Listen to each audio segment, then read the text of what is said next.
Hi, and welcome to another episode of About the Authors TV. I'm your host, Jake Brown. Considered the inventor of the modern day action novel, Rambo creator David Morrell's First Blood had a revolutionary impact on fiction writing upon release in 1972, later defining a generation of action movies when Sylvester Stallone brought the now legendary character to iconic global fame starting in 1982 with Rambo. The franchise then exploded into a cultural phenomenon, grossing over $1 billion at the box office over the next 40 years with sequels including Rambo First Blood Part 2 in 1985, Rambo 3 in 1988, Rambo 4 in 2008, and a final Rambo film in 2019. Morrell continued to be a huge influence in shaping new generations of fiction novelists over the next 4 decades with the Abelard Sanctioned series, featuring the Brotherhood of the Rose, the Fraternity of the Stone, the League of Night and Fog, and the Abelard Sanction, his Creepers series, the Thomas de Quincey series, most famous for Murder is a Fine Art, and a long run of solo successes with Testament, The Totem, Blood Oath, Fifth Profession, The Covenant of the Flame, Desperate Measures, Double Image, The Shimmer, and The Naked Edge, among others. Morrell is the author of 2 nonfiction books on the art of writing. With lessons from a lifetime of writing, a novelist looks at his craft, and the successful novelist. He's here today on the show for a career-spanning interview to talk about it all. Mr. Morrell, we could not be more excited to have you with us. For your generations of fans, it's a real thrill. Thank you so much for taking out time to be on the show. So many generations of kids like myself grew up reading your books and stayed fans for the rest of our lives. How prevalent were books around your own home growing up? My home was not a book home. My parents came from working background. They worked. One was an upholsterer in a furniture factory, and one worked on with the machines in a furniture factory. He had tips of several fingers missing, and the only books that were read in my house were the Burpee Seed Catalog. And when my stepfather, I hope I said stepfather. My birth father died in combat, but my stepfather, when he discovered my interest in books, especially novels, he would point to the Burpee Seed Catalog and say, "That's the real world. What you're interested in is fakey." And so I spent a lot of time, particularly Saturdays, in grade school at the local library.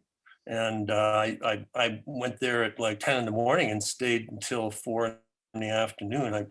It was a wonderful, wonderful haven for me. And to this day, I live in Santa Fe, New Mexico, and we have a library with an after-school reading program.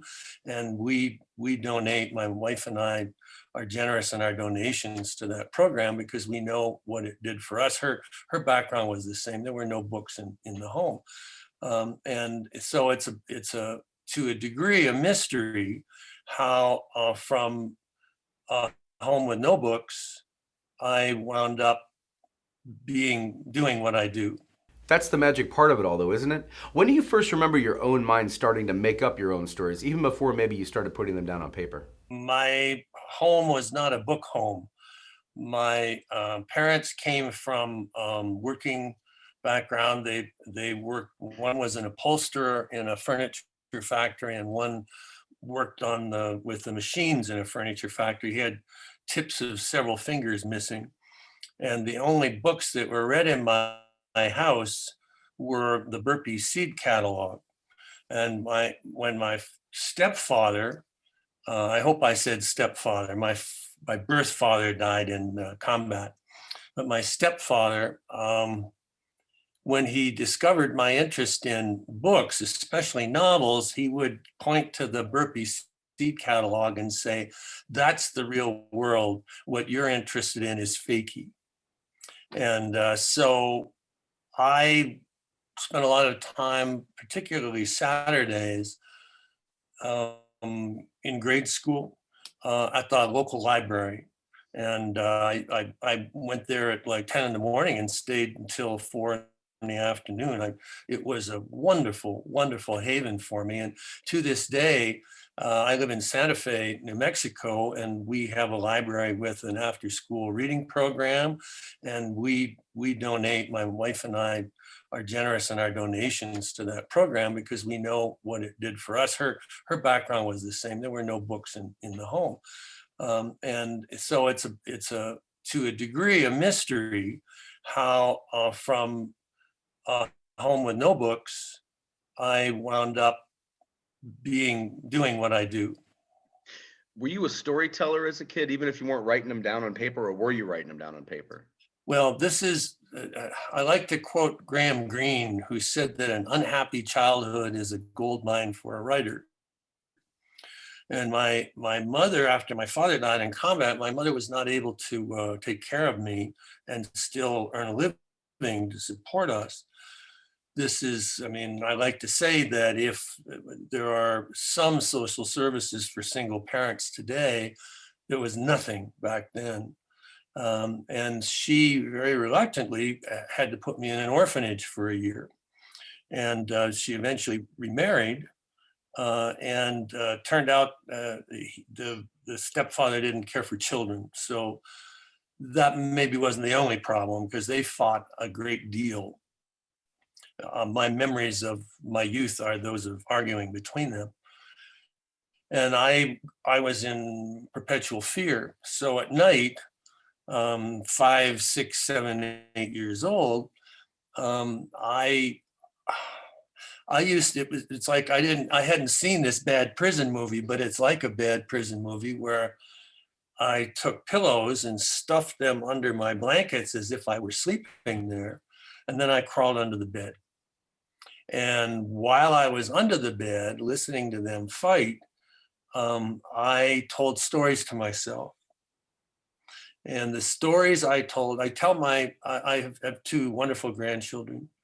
And I tell them, you have your primary choice in life is to be a victim or to be the hero of your own life story.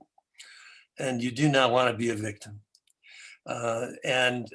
So it's interesting that in those stories I told myself in the dark, think about how metaphoric that is.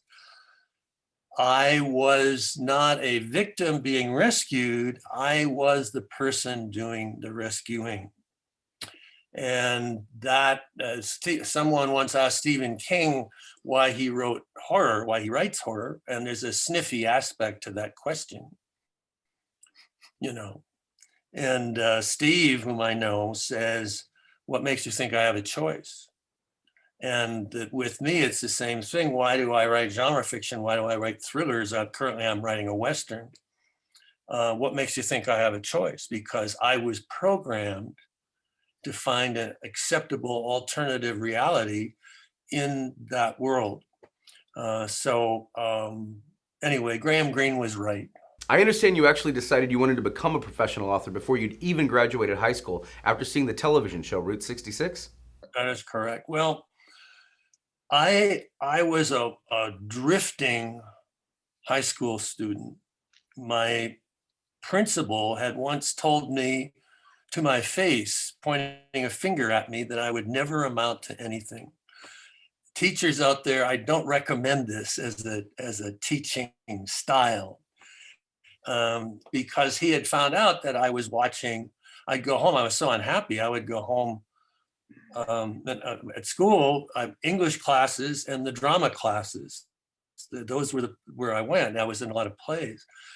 I went home after school and I did homework watching TV. I ate, and then I went back and watched TV, and I was watching TV until it went off the air.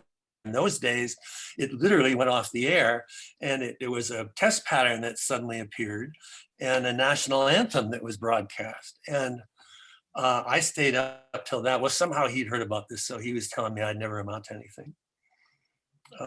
And so it's ironic, perhaps, that when I was 17, a television show called Route 66 premiered, and there's so many wonderful things about it. One is that the premise was 2 young men in a Corvette convertible traveling across the United States, kind of in a Jack Kerouac on the road style. And the TV, the log line for the series was, they're in search of America, they're in search of themselves. So this was pretty cool. And it was an odd mix, an interesting mix of action and ideas. And I'd never seen anything like it. It was filmed on location.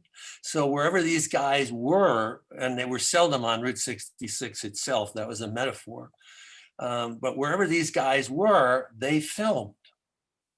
And I began to realize that the same writer, Sterling Silliphant, very unusual name, wrote almost every episode. He did like 86 of 110 of them.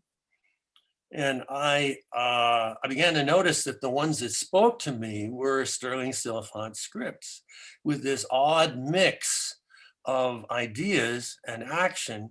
And the stories, there was one about hunting a Nazi war criminal in the United States in 1960, when nobody talked about this stuff, that there were Nazi war criminals who were in the United States hiding.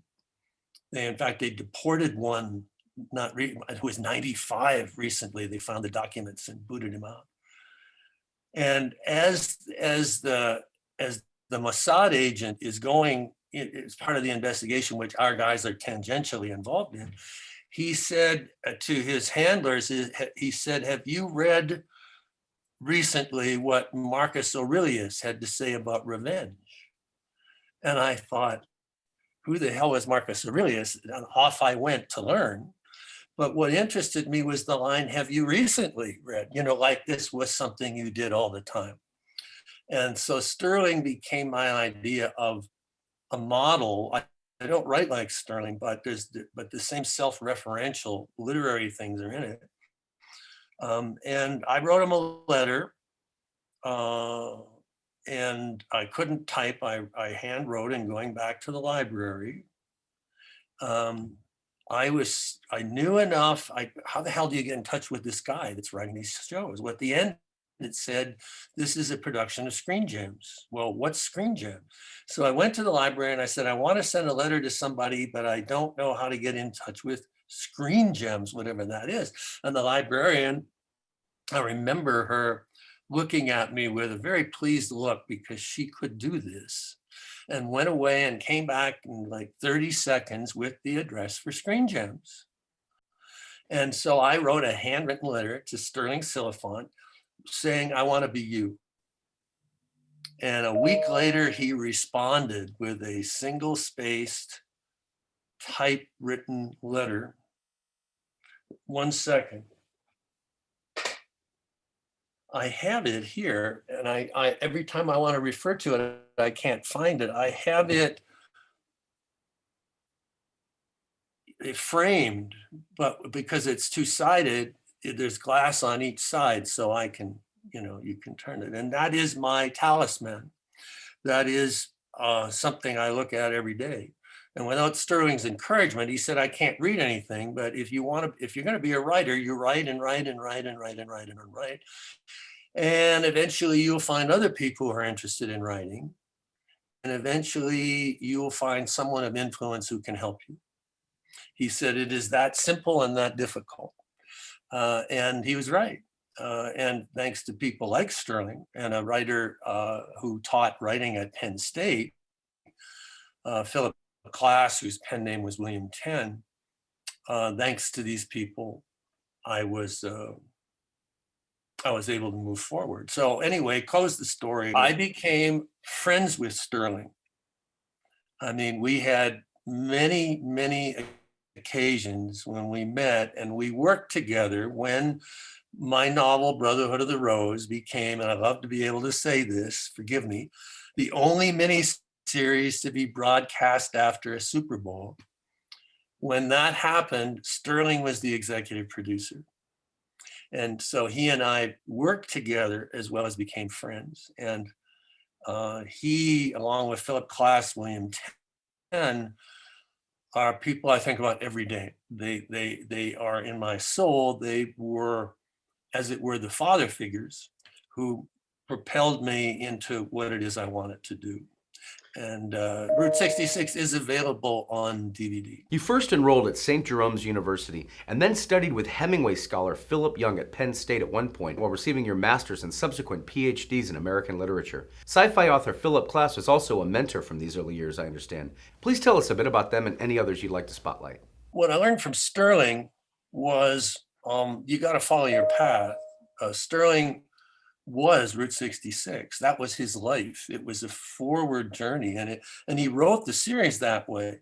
When he went on the road. They had a production meeting for each year, and they knew where they would go. And Sterling got in a car. He was the son of a traveling salesman. And he got in a car and drove ahead of the production company about 5 weeks. And he pulled into wherever they were going to be 5 weeks later. He spoke to the CBS affiliate there, because CBS broadcast the show. He said, what do I need to know about this community? So they showed him all the visual stuff for the community. He went to a motel room and he wrote a script in 3 days, and then he mailed it in and he went on to the next location. And he did this for 4 years. And that to me is the model for the life that I chose. So I have one of my mantras. I have two. People say, you've got any advice for authors? I do. And one of them came, in a way, they also come filtered through Philip Klass, William Tenn. And what Klass, K-L-A-S-S, said, he was a famous science fiction writer, William Tenn, in the 50s. What he said to me was that the writers whom we admire, whom we go to, are one of a kind. We don't say, oh, good, I'm going to read an imitation of Hemingway. We're going to read the real thing. And so he encouraged me to look at all the writers I admired and to realize that they were unique. And then he said, one way to determine your uniqueness is to understand that most people have a dominant emotion. For some, it's anger. For some, it's envy. For some, it's, and go down the list, right? And he looked at me and he said, this is where my theory of self-psychoanalysis and writing came in. He said, your dominant emotion is fear. And he was absolutely right, because I had been raised in a world of fear.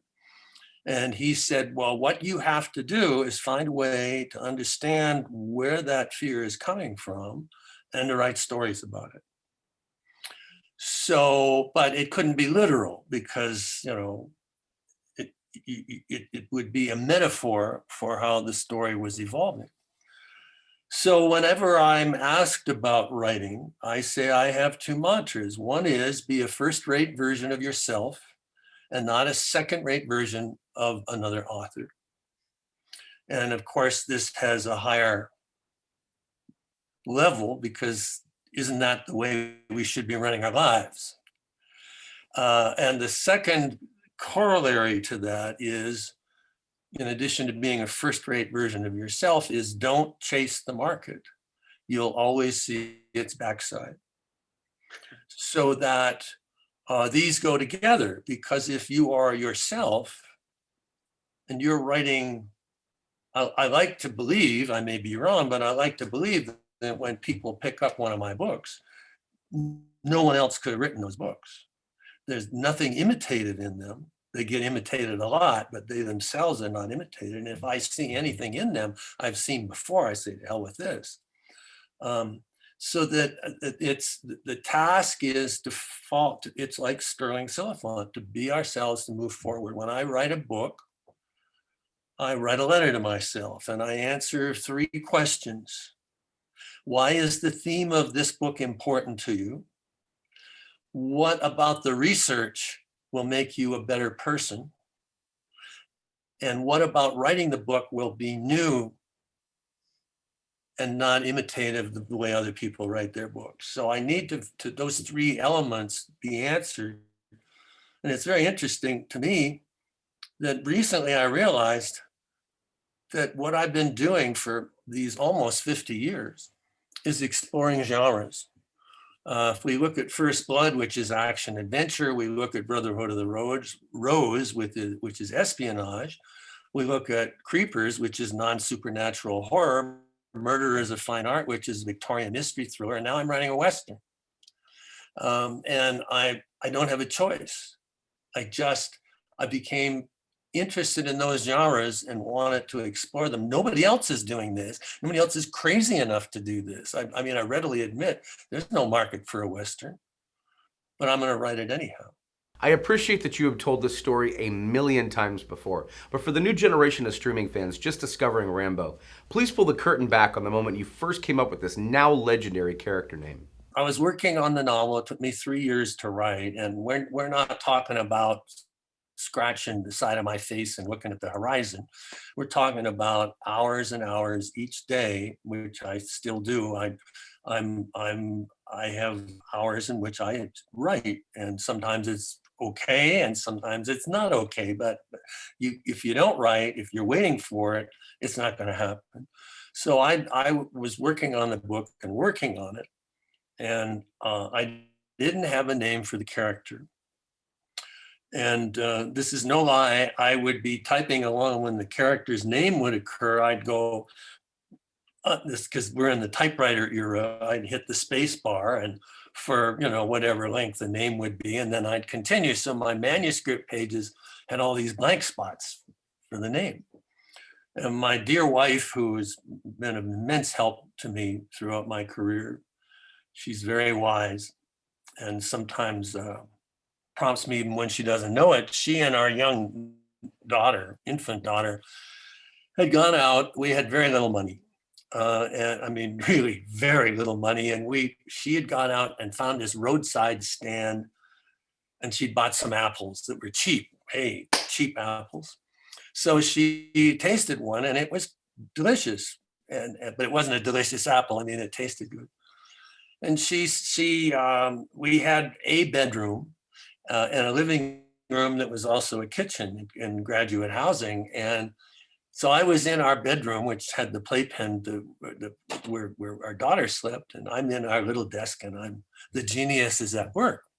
And she says, "Hey, I bought some apples. They taste really good. Do you want one?" Yeah. So I'm busy. And she says, "No, and I love the mythology here. You should taste this apple." So to get rid of her, I said, "All right, give me the apple," bit into it. And indeed, it tasted very good. And I did what everybody will do in that circumstance. "This tastes pretty good. What's it called?" And she said, "It's a Rambo apple." And bang. Now, I like to, when I talk to writers, I say, remember, you're professionals and the rest of the world is amateurs. So somebody else would say that was interesting, and that would be the end of it. But if you're a professional writer, you seize on anything that interests you. And I seized on that. I said, "What? Spell it." And she said, "Rambo. Now, many people listening to this may not have heard of the apple, but I assure you, in central Pennsylvania, it is well known. And if we want to add some historic context, these Rambo apples were what Johnny Appleseed, whose real name is John Chapman, planted in Pennsylvania, Ohio, and Indiana. And there's still some, they don't bear fruit anymore, but there are still somehow some of those Rambo apple trees in existence. I mean, they don't look so good, but they're still. And the name is a Scandinavian name. It's a apple variety from Scandinavia, which Rambo means mountain dweller. So you can see I did a lot of research. And anyhow, I leapt on it. I knew immediately that that was the name I wanted. And he does not have a first name in the novel. So when people say I created John Rambo, I do not recognize this. There is no John Rambo in my novel. There is just Rambo and the inexorable force. Now, an important historical note for both the action book and film genre, it was during your years teaching as an English professor at the University of Iowa by day in the early 70s that you were absorbing source material from stories from students who were actually Vietnam veterans that went into the writing of First Blood when you were working on it by night, correct? I was teaching writing as a condition of Penn State allowing me they paid for my tuition, and they gave my wife and I a small stipend, which allowed us to live there. There were Vietnam veterans my age in my class who wondered why on earth I wasn't over there instead of telling them what to do. that's not my style, but that's how they saw it. So after class, I explained, I'm Canadian. As I said, I'm now an American citizen, but I'm Canadian.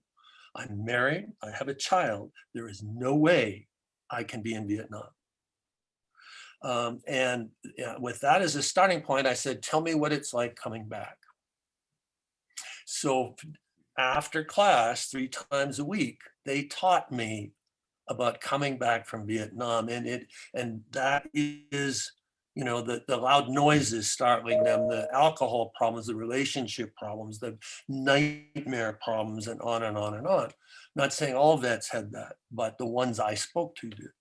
So all of that finally, became part of the novel. At Penn State, when I was working on the novel, and the novel came out of experiences in 1968, which seems it's the Stone Age, I know, but until recently, 1968, well, it still was the most, in memory anyhow, the most violent year in domestic American history.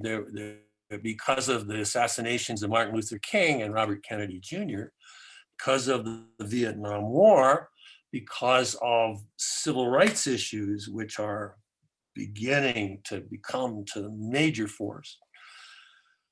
There weren't 10 riots, there weren't 20 riots, there weren't 50 riots, there weren't 100 riots, there were several hundred riots. And many cities, such as Gary, Indiana, Detroit, and inner LA never recovered. To this day, the results of those riots can be seen. And I was a Canadian in graduate school at an American university at Penn State. And my wife and I had been told as we crossed the border that we were guests and we did not have a right to an opinion about what happened in the United States.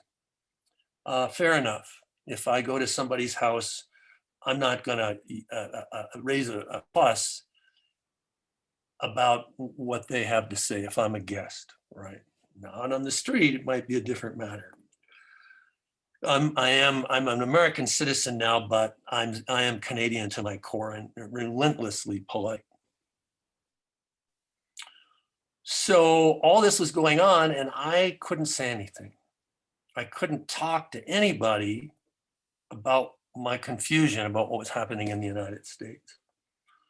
But I thought there was going to be a civil war. I mean, the march, the riot, which the United States government described as a police riot that occurred outside the Democratic Convention in Chicago. And that's not to take sides because Lord knows the radical left did their own rioting in 68. But all this together, I said, maybe, why don't I write a novel that makes an allegory of this? And I'll have a Vietnam veteran, a highly decorated Vietnam veteran, come back to the United States and see what he's been fighting for. And he will have been so angered by what happened to him in Vietnam. It's not like, the pleasant veneer that the movies cast over Vietnam. It was a rough, to say the least, as you were saying, for people who have PTSD and all that, a lot of people never recovered from Vietnam.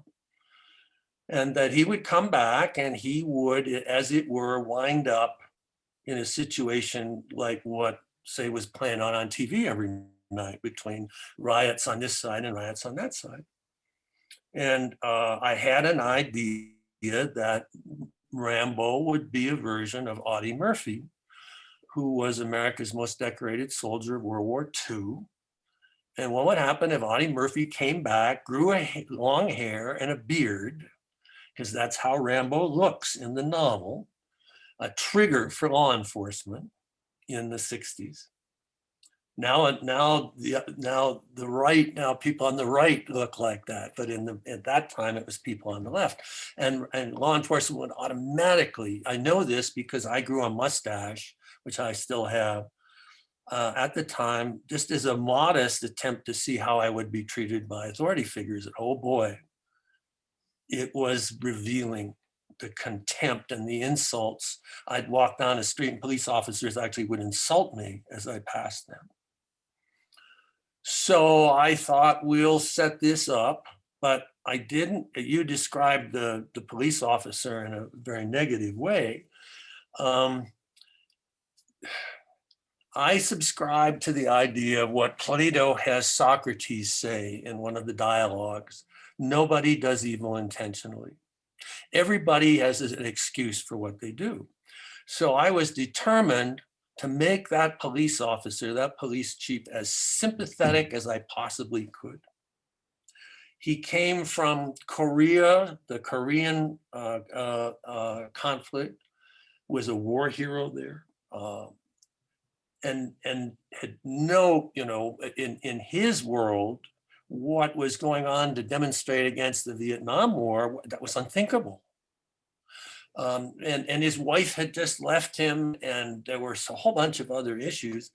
And at one point early in the novel, he says, all right, my life's going to hell, but I still have my profession. I'm good at what I do. And I will not cut corners on being a police officer. And so what I did is I set up the novel so we have Teasel seeing Rambo and automatically reacting to the hair and the beard. It's just a button. And then Rambo looking at Teasel and having the same button issues. Whenever we're in one of their viewpoints, we hate the other guy. Whenever we switch over to the other guy, we hate the first guy. I, like so many millions of readers, love the way you juxtapose the two. How did you first decide to make that strategic decision to write the narrative that way? And I assume you got to know both Rambo and Teasel well as characters, living with them in your head over 3 years. We don't know. There are no heroes. The reviewers could not tell who was supposed to be the focal character because the plot flip-flopped like that. And so that we wouldn't be unable to choose, so that when the cataclysm occurred at the end, there would be what I hoped, a catharsis. I have a story. I was on an airplane once. I made a mistake. I was sitting next to a woman who, you know how people like to chat, and she said, people ask the darndest questions on an aircraft. What do you do for a living? Like, none of your business, So in my youth, my foolish youth, I said, I'm an author. And I thought, oh God, now I'm in it. Now what I say is I'm a retired literature professor, because nobody wants to talk to a retired literature professor, except me. I love talking to literature professors. And so she said, what's it like? I said, well, it's kind of interesting, because at that time in one of the books, I think it was Brotherhood of the Rose, I had made a mistake and made a character do something that the character didn't want to do. Now that sounds paradoxical, but it's a kind of a mind game authors have. And it was only when the character said, you got the wrong guy doing this, that I realized that, yes, of course. So I told her, well, sometimes when, the characters talk to me, it's very interesting. And she said, turned out she was a clinical psychologist. And she said, you hear voices? And she began leaning as far as she could into the aisle, evidently afraid I was going to, go crazy, and there that we were together. But yes, when you concentrate on a fictional world to the degree that you must, if the book will appear to become alive, those characters become adjunct of the author's personality. Certainly they do mine. And this happened to me yesterday. I wrote a scene and I was something funny about it. I mean, it should have worked, but I just didn't. I have a real high bogus detector. And this comes from Sterling Silliphant and Philip Klass, who said, do you really want it to go that way? And it took me until like 9 o'clock last night to say the wrong guy's doing it in the scene. And it's almost like the author, the character said that. So, yeah, and if that it's just a portion of a personality that tells stories, and how, after a while you learn what works and what doesn't. And when you get that nagging feeling there's something wrong, you pay attention. So yeah, the characters talk to me. A lot of that is revision. I spent 3 years writing that book. And as I said, we're not dawdling, I'm talking about every day. And I wrote it 3 different times. The first one was very long. And I knew what I wanted to do, but the through line wasn't there. And I had asides. I thought I was writing about a town where all this happened. And so the justice of the peace had his own section, and one of the deputies had his own section. It was sort of like the myth. This apparently didn't happen, but the story is in High Noon, when Gary Cooper goes to the townspeople to say, trouble's coming and I need your help, and they decline. That with each of those people, the story goes, it's not true, that there was a subplot that was filmed as a flashback about his relationship with those characters. But this turns out, anyone associated with the film has said it is not true. Yes, there were some trims that were done, but those were not in the movie. But that's sort of what First Blood was like. And I had 600 pages. I had faith in the book and the idea, but that second draft was not good. The first draft started as a flashback with the chase through the forest, and then like, how on earth did all this happen? And then it went back to Rambo coming to town. Well, that's not the way to begin a book, because you don't know who these people are. Well, I'd be remiss if we didn't ask what kind of revisions went on between these first and second drafts of the book, paring it down from 600 pages. In the second draft, I rearranged so that Rambo came to town and police Teasel stopped him. But then in that second draft, I had all this other stuff going on. And so there I was. I remember the time vividly. It was an afternoon. My wife was somewhere with our daughter. I'd come home from teaching. I was sitting on a couch and I had this stack of manuscript that just wasn't right. But it was right. And what was, and I surrendered to the story, and I started to read it for, maybe the 100th time. Started to read it, and I got to a spot and I said, why am I cutting away to the justice of the peace? It's, I'm interested in these 2 guys. It was so obvious. And I said, what if I took that out? And so then I put the pages together and I started reading again from the start. And son of a gun, once those 5 pages were gone, the story leapt forward, and I hadn't grasped it yet. It took me 2 more times. I said, why do I care about this deputy's home life? So I yanked that out. You got to have a lot of patience for rereading. And I went back to the beginning, and oh my heavens. And the third time I cut, I said, of course, the novel has to be Teasel, Rambo, Teasel, Rambo, Teasel, Rambo.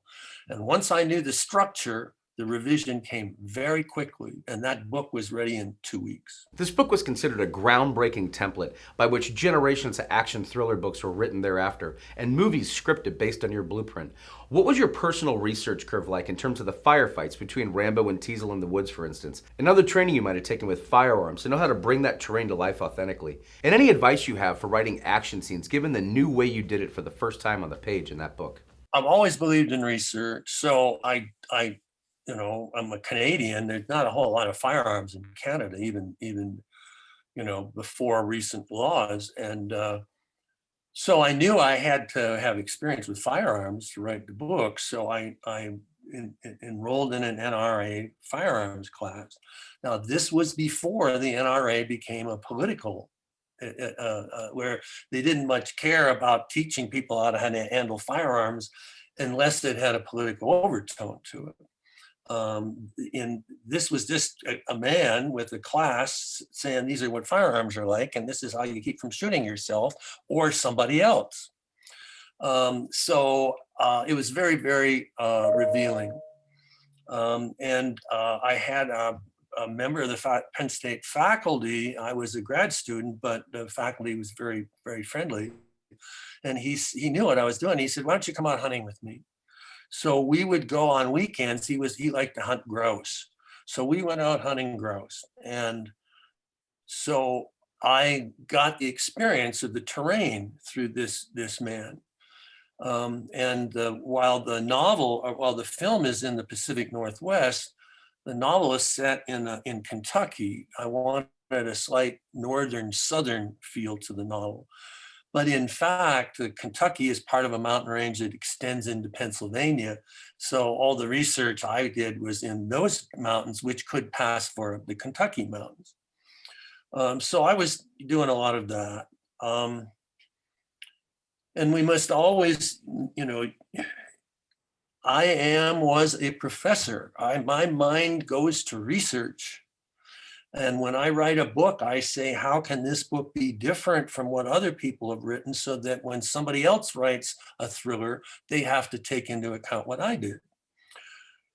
So I was interested in Hemingway. I had come to Penn State to study with Philip Young, who was then one of the two most well-known Hemingway scholars, the other being Carlos Baker at Princeton. And Phil Young, I speak to him in a very familiar way because we became like, again, father and son. My life has in a way been looking for father figures. And I started to think that Hemingway, for all his being part of the pantheon, and he was an action writer. A Farewell to Arms, For Whom the Bell Tolls, To Have and Have Not. There are all kinds of gunfights and other kinds of things in Hemingway's work. And I'm reading through, and I thought, if you look at the pulp fiction of the time and the way action was written, and this still happens, if you want to really annoy me, write a book in which a shot rings out. I go crazy. Shots do not ring out. Bells ring out. Shots do not ring out. What are these authors thinking of? Or gun smoke filled the air in a contemporary novel. There is no gun smoke from contemporary ammunition. That's from another time. And like these people who know nothing about firearms and I hadn't been in it, of course, but I thought, what if I followed Hemingway's example and not imitating him, but what if it was as if he had written action the way it had never been written before? Could I do that myself? I'm not saying I succeeded. It's all about the intent. And there's a scene in the first action scene in First Blood, the fight in the jail. And he's downstairs and they're going to use the razor. In the film, Rambo looks like everybody else. So I don't know what they're doing with the razor, right? It's the flaw in the film. And I thought, boy, if we can get past that, the film will work. But, people are going to say, there's nothing wrong with the way he looks. Every male in the audience looked like Rambo.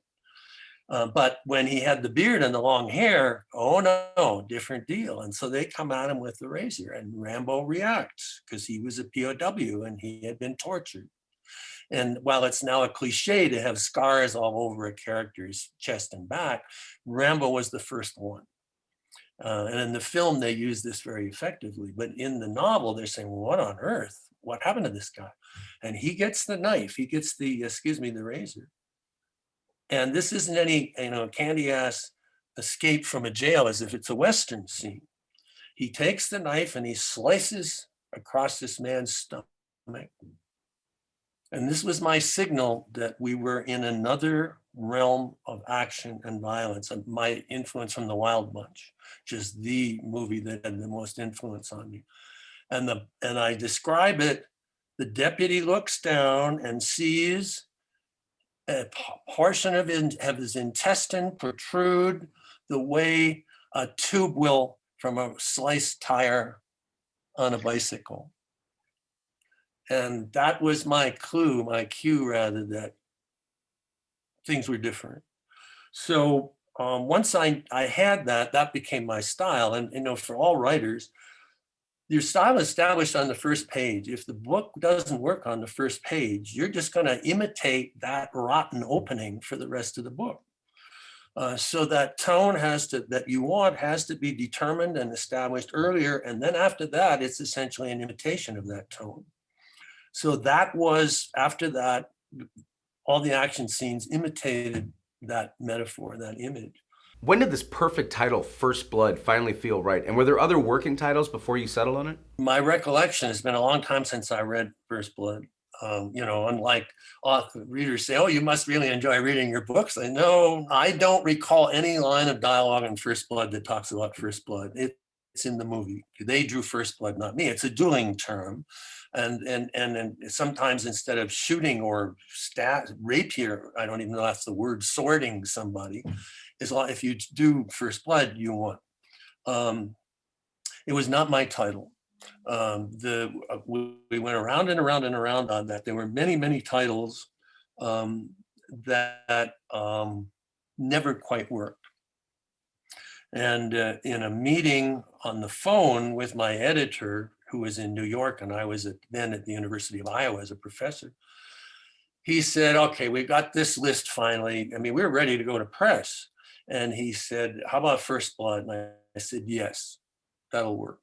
So it was not my title. It's one of the few books that does not have one of my titles. Once this book hit shelves, it struck a chord with readers of so many stripes, from actual veterans of the war who'd been through what Rambo had and could almost therapeutically process their own experiences of PTSD through his character, all the way to the waves of writers you influenced and gave license to write in that direction. For all the positive, when do you remember getting the first pushback from someone who read the book and didn't approve, whether of its violence or other aspects?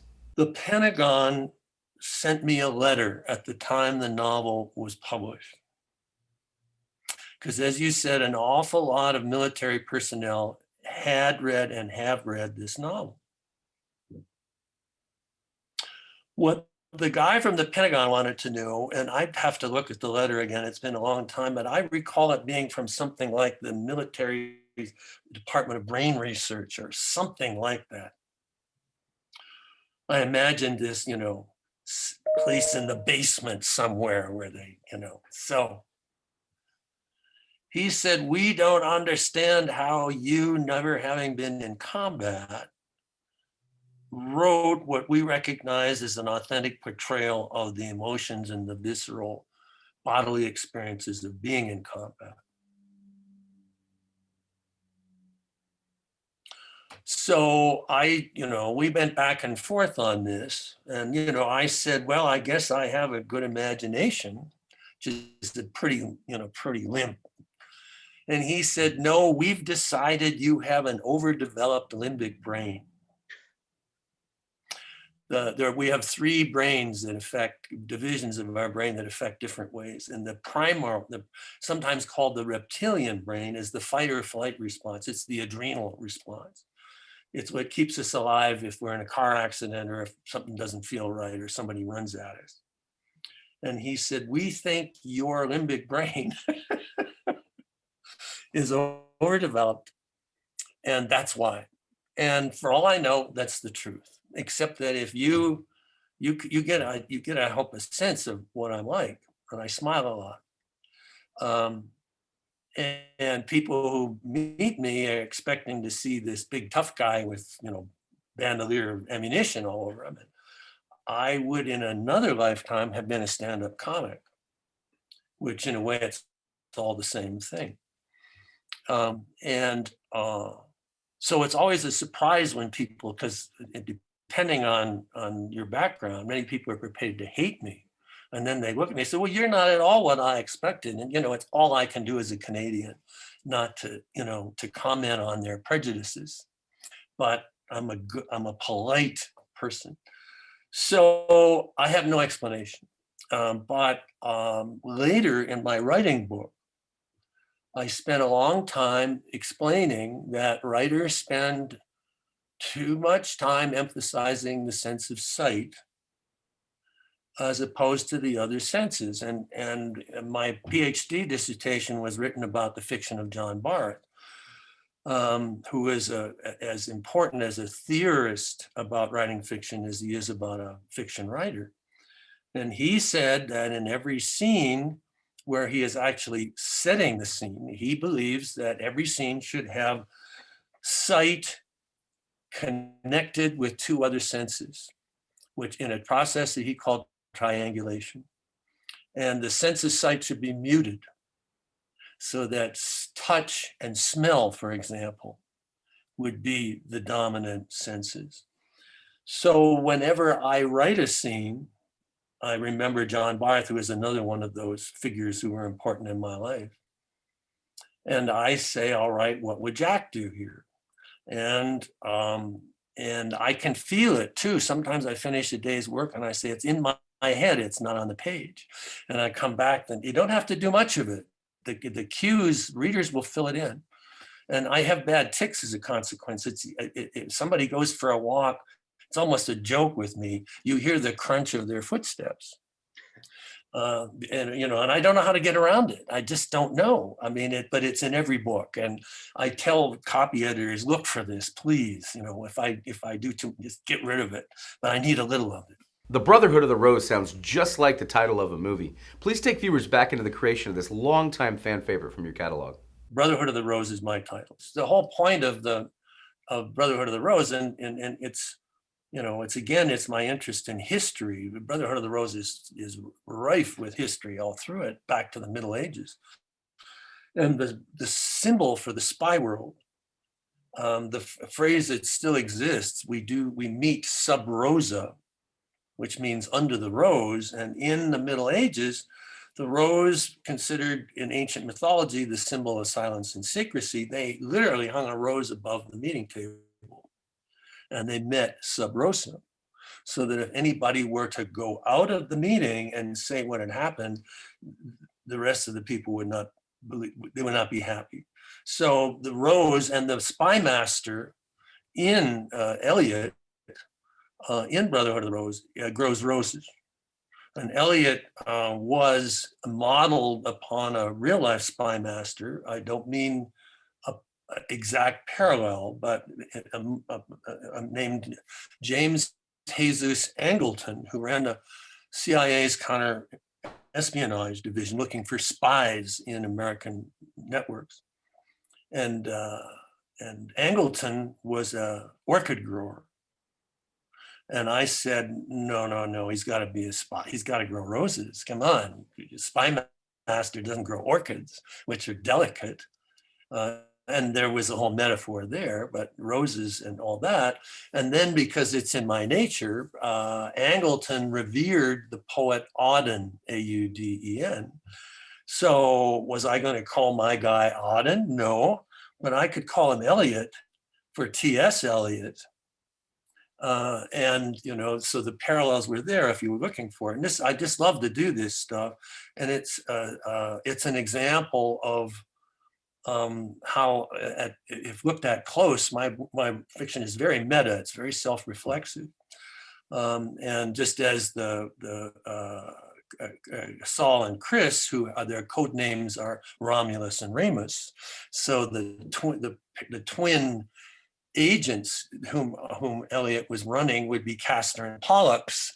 They would be brothers in traditional mythology. I just love to do that. The Western I'm writing now, almost every character has either the first or last name of a classic character in Westerns. But anyhow, that's where the title came from. As you entered your third decade of writing, you continue to invest yourself in personally researching different arenas that you wrote about within your books. For instance, The Fifth Profession, I understand, was actually inspired in part while you were studying at the G. Gordon Liddy Academy of Corporate Security and Private Investigation in a class taught by a former U.S. Marshal, who you partially based your assassins, Savage and Akira, on in the book. It started with the research. Frequently, it's the research. And my wife had seen a piece about the G. Gordon Liddy Academy. Sounds like a joke. The G. Gordon Liddy Academy of corporate security and private investigation. And, it sounds like some place over a pawn shop, But I did some research, and Gordon in his day, nobody talks about him now, but Gordon had quite a background, because of his participation in the Watergate burglary, or tangentially being part of it at least, and I had come to no, I guess I hadn't met Gordon at that time, but it sounded like there was something in here. There was something that I could learn. So it wasn't cheap. In 1985 or six, I think it was $3,500, and that's, you know, multiply now. It wasn't. Plus, you had to be vetted because they were going to be talking about stuff that how to make bombs and things. So you'd know what to look for. You got to know how they're made in order to know what to look for them. And so they did a thing on me to make sure I wasn't, you know, some crazy guy. And so I spent 3 weeks with them, and it was weekends. It was full 3 weeks, morning, noon, and night. Often we'd be wakened in the middle of the night as part of an exercise. And there were 3-day units. And I got a lot of ideas out of them. One of the teachers had been a military undercover. He worked in the Army intelligence and had been something like 100 different people in his career. And I thought, I can use that. So that became a book called Assumed Identity. And he became my teacher on that. And for the fifth profession, I didn't know there was things as executive protection people. And the former U.S. Marshal who has been part of the team that protected John Hinckley Jr. after he shot President Reagan. He was a teacher. And I spent 3 days with him, and I thought, because, you know, somebody whose dominant emotion is fear is going to be interested in how people protect people. So I, you know, afterward, we stayed in touch. And I thought, I'm going to write a book about protection. But then when you think about it, the ultimate, you know, in mythology, it's the Japanese samurai who are, you know, the guys. So I said, if I'm going to do this, I have to have an American and a Japanese. I mean, some of this, you just by automatic, there are things that are obvious. And then I said, what do I do? And it sat for a while, and then I had a conversation with somebody about the limits of memory and false memory. And somebody who had been living under an illusion of certain things that had happened that had never happened, but that somehow over the years had convinced themselves that it happened or been programmed to believe they had happened. This often occurs with families that break up and husbands or wives who turn children against the other spouse by creating stuff that never happened, but it becomes part of, after a while, they think it did. And so I got to thinking about brain research and whether false memories could be created in other ways. And this, of course, gets into the whole idea of what's real and what isn't, and it's exactly the way I think. So I went, and as I will, I talked to brain surgeons. I said, can you affect memories? And they said, yeah, we can. And I proposed a scenario which was sort of science fiction, but, you know, was it outrageous? He said, well, do you follow the logic? Yeah. I mean, it's, you know, they deny it, say it can't happen, but yes, it can happen. So that became the premise in which two master protectors each saw each other die in the most gruesome way imaginable, and then a year later on a mission see each other, but they know they're dead. How the hell can this be possible? So the first third of the book is them hunting each other, looking for each other to find. One of them saw the other guy beheaded, for example, and had the head rolled to his feet. But there he is. So that became, you know, and how did this happen? So, you know, then after that, it's just the fun of working. When you take on writing a lead female character like Tess Drake in The Covenant of the Flame, is it more challenging to write from a female perspective as a male author? What do you enjoy about getting to write a strong female protagonist on the page? It's a big deal these days. You know, I mean, you see that some ethnic groups, for example, say that other ethnic groups can't write about them because they can't possibly know. And you have some females who say males can't write about them for the same reason. And there's some logic to this. On the other hand, I think of Henry James writing about the portrait of a lady and Isabel Archer. I don't, apart from a few other books, um, you know, James wrote really well about women. So it's hard to say at what point it's not possible for one gender to write about another. And what I'd like to skip ahead to was Murder is a Fine Art and the other two Victorian books, because there's a character in that, a real person named Emily de Quincey, who was Thomas de Quincey's. He invented this term subconscious, and he invented psychoanalysis, but long before Freud. And he had a daughter, Emily, and Emily is so important in those books. And she became, so important to me as a character, and I identified with her so much. And I think I wrote about her really well as a woman. Maybe it's a question of one's personality, of ability to imagine. Tess Drake in The Covenant of the Flame was my attempt to, because I'd had a lot of male main characters, and well, come on, are we going to do the same thing all over again? Well, let's see what I can do with a female main character as an action hero, mind you, and that that colors the whole thing. But later, as I got older and as I understood life better, I hope, I was able to get to Emily. And she's easily my favorite character. Your Creeper series, consisting of the self-titled novel and a sequel called Scavenger, is a great study in your mastery at writing antagonists. Say the Game Master, for instance. Where did this character and series idea first come to you from? I remember vividly, I live in Santa Fe, New Mexico, and in the Sunday paper, they did a piece about urban explorers who are architecture and history enthusiasts who infiltrate, they love to use that word, like a military expedition, infiltrate old buildings, many of whom have been sealed for a long time. And it's amazing what you can find. I mentioned Detroit. There are blocks of Detroit that is still not been reclaimed.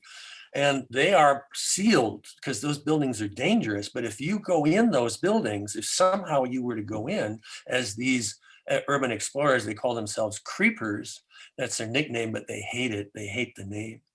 And you go in there, you will find offices that were abandoned. You will find file cabinets with documents. You'll find old television sets. It's like it was in 1968. And I have as I told you about my fixation on photographs, that this whole issue of time, I have an obsession with time, and it's probably why I'm so interested in the topics I am as a former professor. And so I thought, this speaks to me. It speaks to my psyche. It speaks to my interest in history. And plus it's not been done, it's a hell of a good idea. And then because it is the way I am, I said, what technical challenges do we have here? And there are two. One is most of the story takes place in the dark. So here we have a 350-page novel in the dark. I love it. Sense of sight is minimized, and there's a flashlight, and the other senses are maximized. And as a consequence, you have a feeling of three dimensions.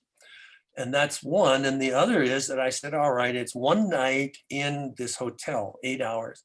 Let's break the novel down so it's 1 hour, 1 hour, 1 hour, 1 hour for 8 hours. And I will put on the page everything that happens in each hour. So if somebody has to relieve his bladder, we're there when he does it. So if somebody walks up a flight of stairs, we're going to walk up those flight of stairs. And it's called writing in real time. And while some authors claim to have done it, if you look closely, it's 5 minutes later he reached the gas station. Well, there is no 5 minutes later in Creepers. Those 5 minutes are on the page. So it was just a joy to have these two technical challenges at the same time that I was investigating that obsession. And as far as villains are concerned, Thomas de Quincey said that, what's important in novels, the villains are the most important, and they must be the good guys. They, in their minds, as I said earlier, no one does evil intentionally. Everybody's got a story. I did it because I didn't have a choice, and he annoyed me, and what else could I do? Right? Blame, blame, blame. And so what I was doing in those novels was trying to find a way to present the villains so that they were interesting, but also because we could understand them. And then this reached for me, its maximum in the three, in Murderers of Fine Art, Inspector of the Night, and of the Dead, and Ruler of the Night, where, following Thomas de Quincey's example, the villains were like almost more important than Thomas de Quincey. And my hope was that at the end of each book, the reader would be tempted almost to weep at the anguish that these villains had gone through and what ultimately happened to them because of their anguish. So the villains, they're really the key. On the lighter end of the spectrum, how much fun was it to write a holiday themed book from the perspective of the spy who came home for Christmas? Another example, I was somewhere where I met a woman author who had written a Christmas book. And I thought, that's kind of cool. I had already written a different kind of 100-Year Christmas, which is a kind of Christmas parable. And this, I guess, would be another example of my genre investigation. One of my rarest books. It's still available, but it's very rare. And I thought, Christmas book, spy book. But it would have to be a true espionage novel. And, because so much of this stuff is bogus. Often, there are honest, I don't mean to suggest otherwise, there are honest espionage writers, but Robert Ludlum would be an example. I knew Bob, my then agent, Henry Morrison, represented him. And I know his work well, but Bob knew nothing about espionage. It was laughable what his characters did, but he got away with it because there was a lot of intensity in running around. And what you want to do is try to be honest. And because I'd done so much research and knew espionage people and had been trained unofficially in terms of what they had learned at Langley at what's called the Farm in their espionage training. Nothing, no secrets, none of that, but just, how do you do this or how do you do that? And so I thought to my knowledge, it had never been done. So I thought, I'm going to write an honest espionage novel that is about Christmas. And in it, I'm going to interpret, at one point, the spy of the title waiting for an attack. I love siege stories. So he and an abused woman and a child who has a bad leg are in a house that's about to be attacked by some very bad people. And he's dressing the house for the attack. He's setting bombs and things out, using stuff in the house. Love the idea. And as he does this, he tells them, to distract them, the spy's version of the nativity story and who were the wise men and who really was Joseph, and interprets the whole thing as an espionage situation at the time of Christ's birth. And afterward, I got ministers and priests who got in touch and said, what a cool idea. Can I use this for my Christmas sermon? So I said, sure, be my guest. Please, if you can't give me credit, but go ahead.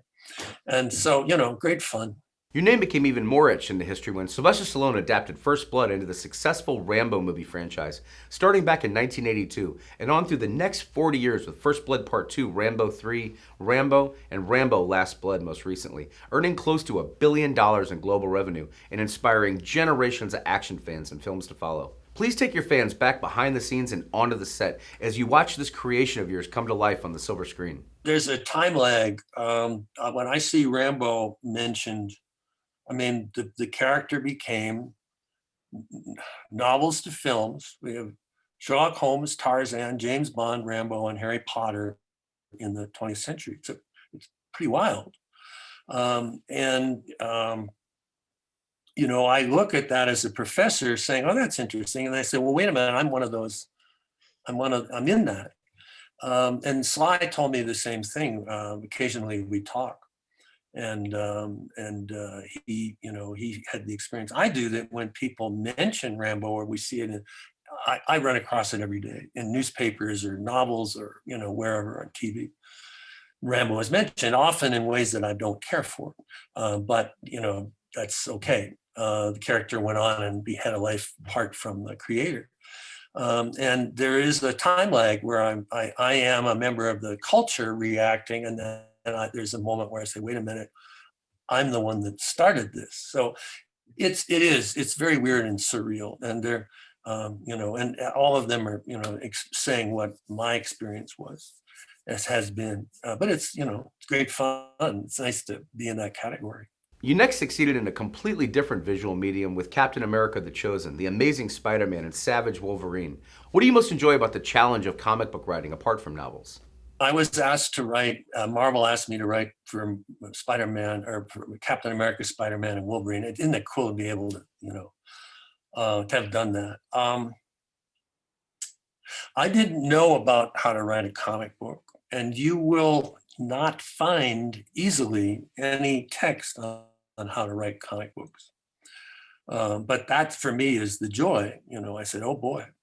So I said to my Marvel editor when I was starting with Captain America, I said, send me examples of scripts that you like, the format. And there were 2 or 3 different formats. And the one I liked was sort of like a movie script. And when I saw this, I said, I get it. A comic book is like a storyboard for a film. And I started reading, and there are, you know, people might not know this, but a comic book writer, if you have 6 panels on a page, the comic book writer chose that there would be 6 panels, or 1 panel, or a half a panel, or 4 panels. And the comic book writer then described what happened in each of those panels and added what we'll call dialogue. There are other terms for it in the comic book world. So that for 20-page, these days comic books are 20 pages. When I was writing in the 20 years ago, 15 years ago, my Captain America, I think, was 30 pages. And the script was 30 pages. You know, there's a tremendous amount of writing involved in describing all these, and you get to be director and set designer. You can also choose colors. I said in Captain America, initially I want this to, because this happens in a fictional place like Afghanistan, said I want this to be a kind of a sandy look. And then when the action starts, we'll emphasize the blasts from the cannons and the rifles. And so there'll be a kind of orangish. And then if somebody gets hit, we'll have red for blood. But in no circumstance until we finally introduced Captain America, which will be the first time an image is a full page, and it will be on a turn page, what I call a reveal page, so that you would turn the page and there he is staring at you. And for the first time, we would use at one red, white, red, and all the other, and blue, and all the primary colors. And the colorist, because for comics, it's author, illustrator, colorist. Sometimes a colorist and illustrator are the same, often not. And the colorist and I communicated, and he had a good time because the writer was actually involved in the creative choices for colors, and then other things led from that, and then we were communicating back and forth. And the colorist told me the first pages he hoped that people would feel almost that there was sand on the page, and that if you rubbed your hand on it, you'd feel sand, which you wouldn't, but that was the idea. So So I got the sample script. I then read books by illustrators. There are plenty of those, how to illustrate comics. And one of the most important things one of them said was this: the key is the jump from illustration to illustration. It's the space between, stop action. So these storyboard metaphors and the stop action metaphor became what I wanted to do. And then I realized that each page was the equivalent of a paragraph. So a single image was one sentence paragraph, and so on. And that no circumstances would I introduce a new idea at the bottom of a page, that only the top of the page would introduce a new thematic idea. And so after a while, I had these, rules, and I talk about them. Captain America, the Chosen, 6 parts. It's fairly long. It's about 180 pages. You mentioned this Western you've been writing the last couple years. Does it have a working title? It does, but I'm not going to tell anybody because there are a lot of people out there that would seize on it. I haven't said a word about it at all. I will say this. It's a novel about the American West. That is the subtitle. And it is a novel about the genre. And it's a novel about the history of the American West after the Civil War. And it will encapsulate all of that in an effort to get at the core of what Westerns are at their best seriously about. Fans definitely have their favorites from among your literal library of a catalog. Are there any personal cornerstones that have really stood the test of time for you over the years? Whenever I'm asked, people say, "Well, what should I read?" So, and remember, I'm a genre writer. Each decade was a different genre. So I say First Blood, Brotherhood of the Rose, Creepers, and Murder is a Fine Art. Those represent 4 what I like to think is, the serious investigations of what genres can be. And those are just examples. I have other genres that I've looked at, techno thrillers and science fiction to a degree, and now my Western. Which I don't know about it I'm into my 3rd year on it now, and I'm beginning to wonder whether I'll ever finish it because it keeps changing as I learn more. But those 4 would be the ones that I usually, and the others are kind of fill-ins that show, you read First Blood and then everything after that, and then you get to Brotherhood of the Rose and you sort of see how I got there, and then read after Brotherhood of the Rose to get up to. I actually, I was writing protector novels. The Fifth Profession is a shift again. It's not espionage. It's about, protective agents, which are, as I said, a very important part. They speak to me because of my sense of vulnerability. Your books have long had their own shelf on fans' bookcases, libraries, universities, bookstores, and now within the digital medium throughout the millennium. What drives you to keep giving readers what they want after 50 years in the business?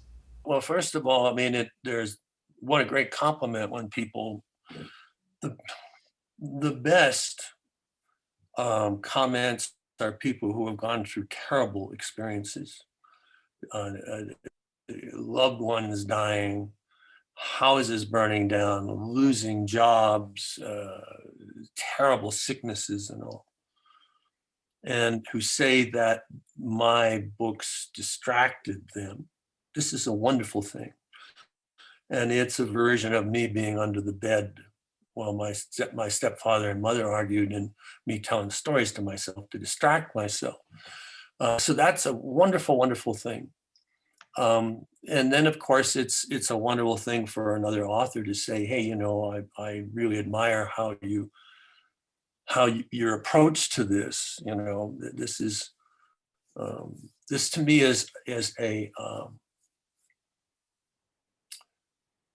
is more than a profession. It's I don't know. It just fills me in ways that occupy all my time, all my life. And so for somebody to say that they were moved to move forward on, and my writing book is a lot like that. And the fun part of my writing book is I talk about my mistakes.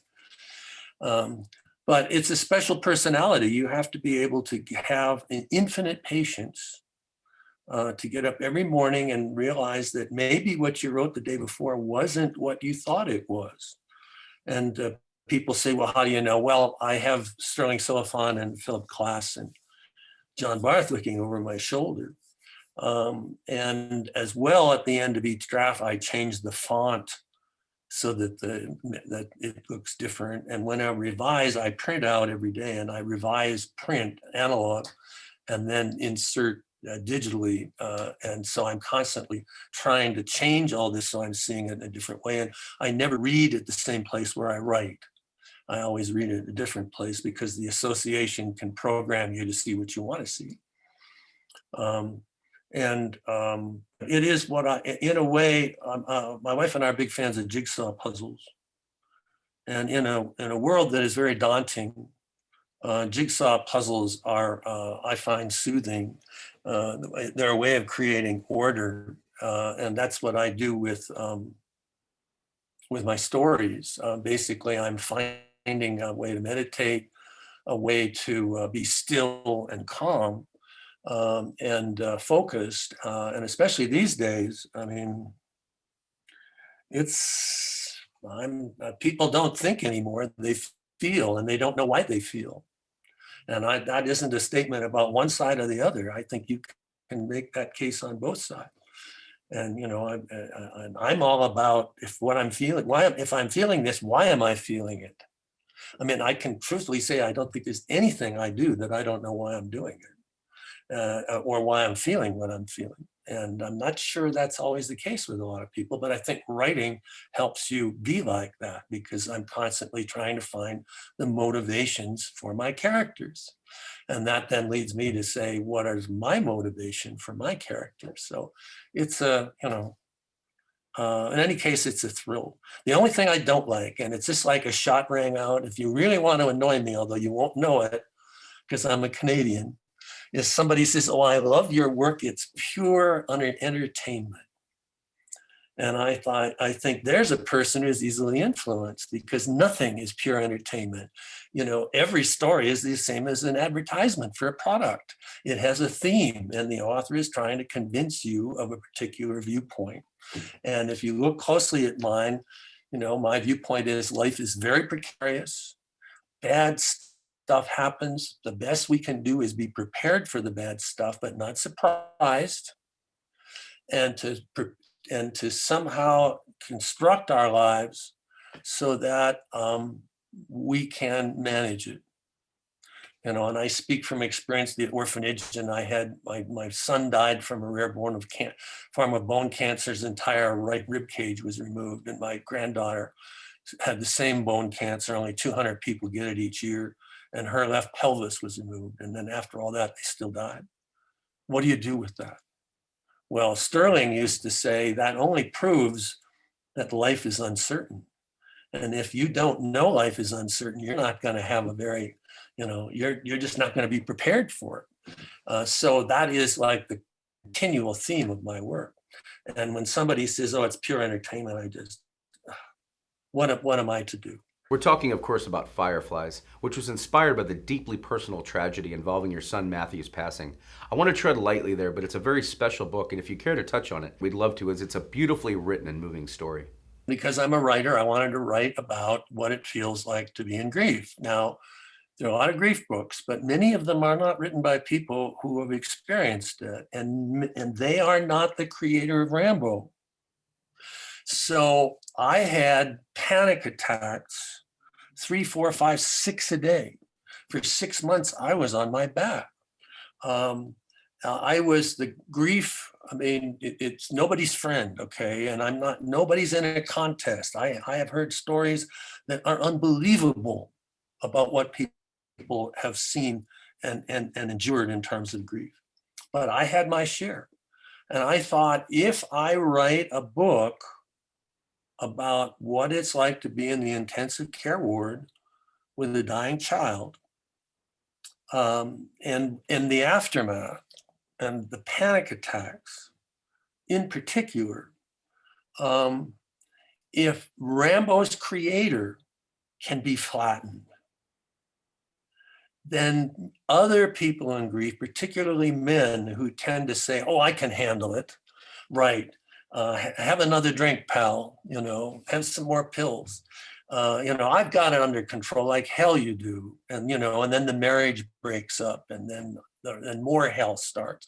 I saw so many marriages break up from grief from dying children. And I thought, if I can write about it with the example of Rambo's creator, that manly men, so to speak, would read it and say, I guess it's okay to talk about panic attacks. Whenever I speak often to grief groups, one of my most memorable is an organization called the Compassionate Friends, which is about parents, grandparents, and siblings of dead children. It's the world's largest grief organization, and I have spoken twice to their national convention as the keynote speaker. And you better believe there is no experience like standing up in front of 2,000 people, all of whom are weeping, to talk to them about grief. And I always start the same way. I tell them my story because it's like being part of a select group, and they don't want to hear you if you're not one of them. And I make clear that I know each of their story is terrible too. This is my story. And then I pause and then I say, so tell me, how are the panic attacks going? And out of the weeping, they start to laugh. And then I start to talk about panic attacks and how the physiology of them. I say, I can't get you over your grief, but I can help you at least get over this part of the agony that is in addition to everything else. This is what causes panic attacks, an irregular form of breathing that causes a disproportionate amount of carbon dioxide in your blood, which then makes you breathe faster and causes a vicious cycle that finally puts you on the floor. And I go into this at length. I'm not a doctor, but I play one on TV. And I quote some books of people who are more medically knowledgeable than I. And if nothing else, I justify my place on the planet with a talk like that. So Fireflies was intended to be like that. And then, of course, my granddaughter died from the same damn disease, Ewing's sarcoma. And we have a fund, Matt Morrell, Natalie Sanchez fund. And it's been very helpful at the University of Iowa Research Fund. A lot of money has been accumulated to study children's cancer. And also, this is really exciting because you get sick from cancer treatment. You throw up. I mean, sometimes it makes you so weak. How are you going to fight the disease? And a lot of the research they've been doing is how to mitigate the sickness from chemotherapy. So how exciting that is. And my friend Stephen King got involved because for years, not since 1995, but from about 1980 to 1995, he sent me a typescript, a copy of every novel he'd written during that period.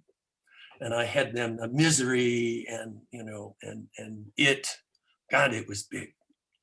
And I asked Steve if it was all right if we could auction them for cancer research. And he did, and we got $60,000 for those manuscripts, which found a good home.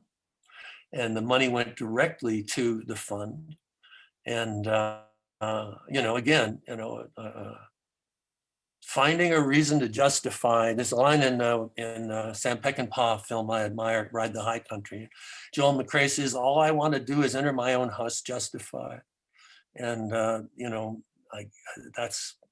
we will never achieve it, but I keep trying. Beyond these wise and remarkable reflections, before we go, would you please share with viewers and especially aspiring authors watching any other advice, some of which I'm sure is included in that book behind you, The Successful Novelist, and your other published work, Lessons from a Lifetime of Writing? A novelist looks at his craft. In my writing book, The Successful Novelist, and I hate that title a publisher put it on. It sounds like I'm real thrilled with myself, but In my writing book, I have a chapter about what I call an alternative to outlines. And at the time of Brotherhood of the Rose, I wasn't writing the conversation. I was more doing it in my head. But by the early 90s, I was writing the conversation before I started the book. And these conversations would often go on for 10 or 15, 20 typewritten single-spaced pages. And the question I would ask is, this situation interests you, why?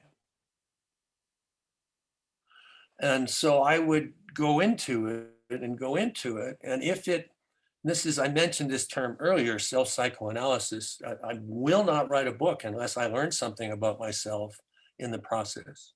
This is Sterling Silliphant 101. So I would say, why is this interesting? The example I give, because it's to me so interesting, is I did a book called Double Image, which is about a photographer, a thriller about a photographer. And it took me a long time to finally understand why I was willing to spend a year and a half researching and writing about a photographer. When I finally realized that for me, subconsciously, photography had always been associated with death. That photographs freeze time. And whenever we look at photographs, we say, oh, look at what Joe looked like then. Or look how small that tree was then. And then implicitly, it reminds us of how much we have aged, or the environment around it has changed and frequently aged. And so I said, this is a powerful emotional thing. And I'm going to write, this is worth writing about. This is worth examining and to come to terms with this, whatever this is in me. So that, and any given, after I finished my third Victorian mystery thriller, Ruler of the Night, I would have written a fourth one, but I'd done that. I don't, even those three books are different from one another. I don't repeat because I have a very high boredom threshold. And I started a book and got 100 pages into it and said, put it away. I may come back to it. It was, and then there was this Western idea that had been nagging at me because it's a very misunderstood genre. It's, you have Westerns in which wagon trains are next to railroads, are next to fur trappers, and this is nonsense. The fur trapper thing went out in 1835. The wagon train was before the Civil War, and after the Civil War, it's the railroad. These things don't come together. But you see this nonsense in Westerns, and I thought it would be fun to write a Western in which we got the chronology straightened out, among other things. So that interests me. And I know that I can read book after book after book each night on that subject and nothing else for maybe 2 years and still be interested. So that's how all that happens. Mr. Morrell, you're a true legend, and it has been a true honor having you with us today. Thank you so much for taking out time to be on About the Authors TV. Bye-bye.